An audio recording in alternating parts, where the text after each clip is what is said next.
Definition of skills and capacity have been outlined in my first vlog. However, the definition of speed and agility are outlined here.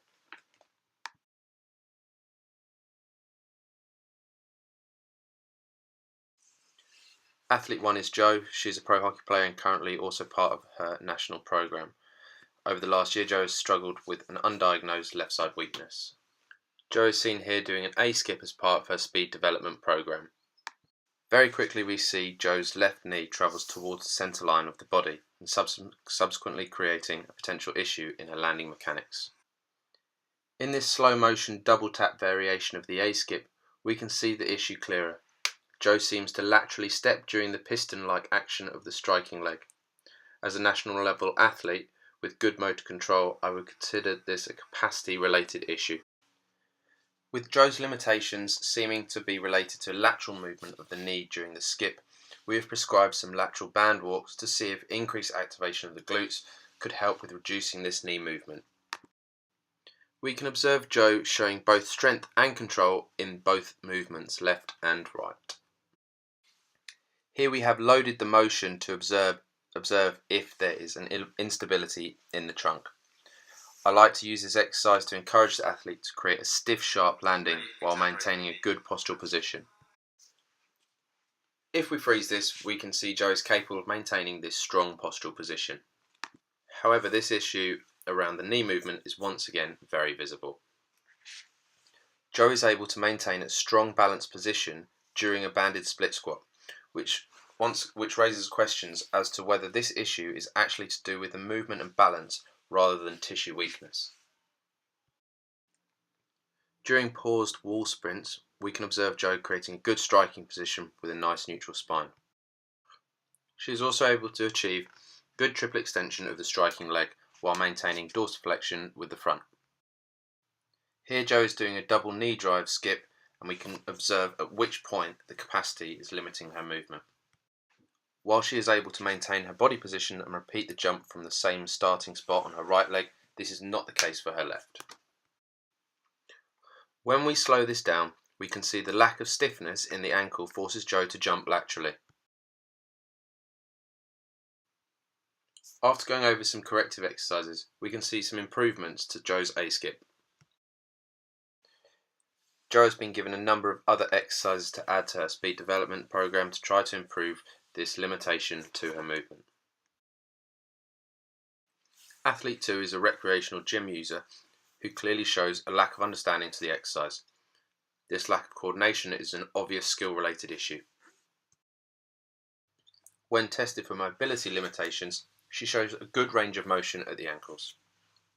She could also successfully pass the Thomas test and perform a good sit and reach, which suggests no limitations to her lower body mobility. However, when we break the movement down, the athlete is unable to achieve dorsiflexion and there's some visible collapsing of the knees on landing. From a side-on view, this complete lack of dorsiflexion is visible, with the feet remaining inactive even after being given verbal cues. To encourage the correct positioning, we covered some heel walks before adding some short bands to start to rebuild the original A-skip movement. While doing this, the athlete is observed constantly looking at her feet as visual feedback to herself. This once again suggests the lack of skill is her ability to perform the given tasks. When viewed from the side, we can now see the athlete is able to achieve some good positions.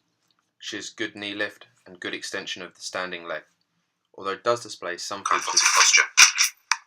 When we start to reconnect the exercises, the athlete now shows the ability, although uncertainty, of achieving the correct positions. When we look at the athlete doing a double tap, we can begin to see that she's started to understand the individual movements that combine to produce the effective piston-like motion of an A-skip. Although I haven't encouraged or taught the arm motion, the need for this counterbalance means she has begun to naturally introduce this skill. When rebuilding the final skip, we removed the arm motion once again, as this self-exploration was creating further issues. We can, however, now observe her ability to effectively A-skip and to dorsiflex.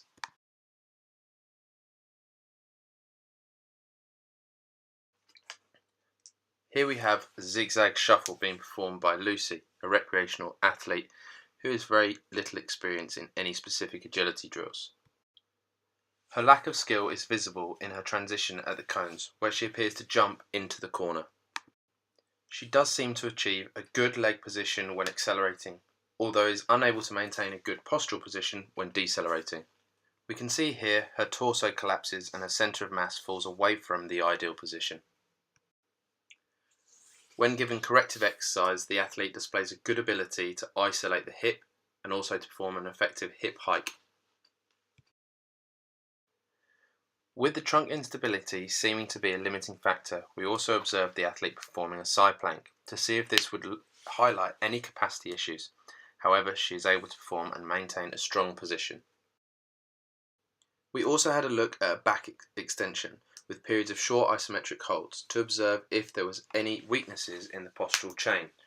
Although a small kyphotic posture can be observed during this hold, the athlete has shown improvement with her overall flexibility and mobility over the last 4 months of training.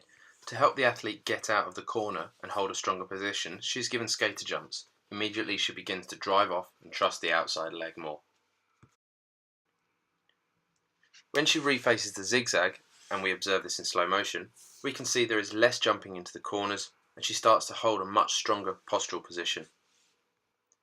Her uncertainty in this new skill is still observed as her method of turning and transition from acceleration to deceleration changes on most of the cones. This confirms to me that this is a skill-related issue that is focused around her coordination of movement.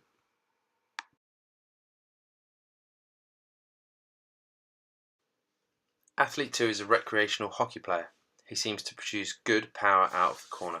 He also has a good acceleration and deceleration and achieves a strong extension of both the ankle and the knee. This athlete has a long-term lower lumbar issue, which is believed to be due to degeneration of the discs. This is more prevalent on his left-hand side. As he approaches the corner, we can see he collapses during the deceleration phase, and his suspected reduced movement on his left-hand side prevents him from accelerating out of the cone effectively. On his right side, he is able to achieve a more optimal position and is able to create triple extension on accelerating away from the cone.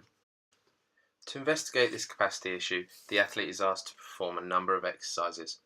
Although this video only shows one side, we can clearly see there is good thoracic mobility, and thus this rotation isn't a limiting factor to his movement.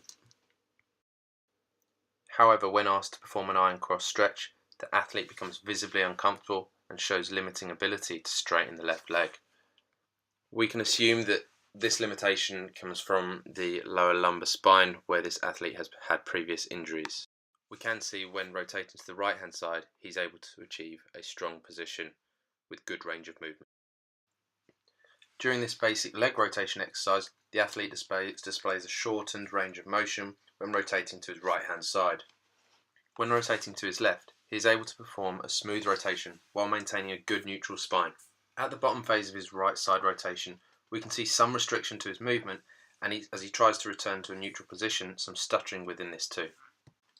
When investigating further, he was able to maintain a strong single leg glute bridge, also able to perform well balanced single leg Swiss ball extensions, and here shows the ability to perform a unilateral calf raise. He has no visible weaknesses within these movements, and limitations seem to only be visible when the spine is under force. In this next clip, we can see the athlete doing a banded rotation. We have used this to identify if he is able to physically achieve the desired level of rotation, which is needed when changing direction. He is able to achieve a better level of extension and rotation of the hips that wasn't present during the zigzag. When asked if this produced any discomfort, the athlete said no. However, being aware of his facial expressions would suggest it's either uncomfortable or a position he isn't familiar with post-injury. Finally, before reassessing the agility drill, I asked the athlete to perform a back extension. He expresses good movement and control throughout this exercise. This flexion and extension of the spine seems to be no challenge for this individual. Saying this, he does however have limitations in flexion of the spine. When we take into account the capacity issues of this athlete and reassess his zigzag, it is once again clear he has significant left side weakness that is more obvious when placed under higher forces related to change of direction.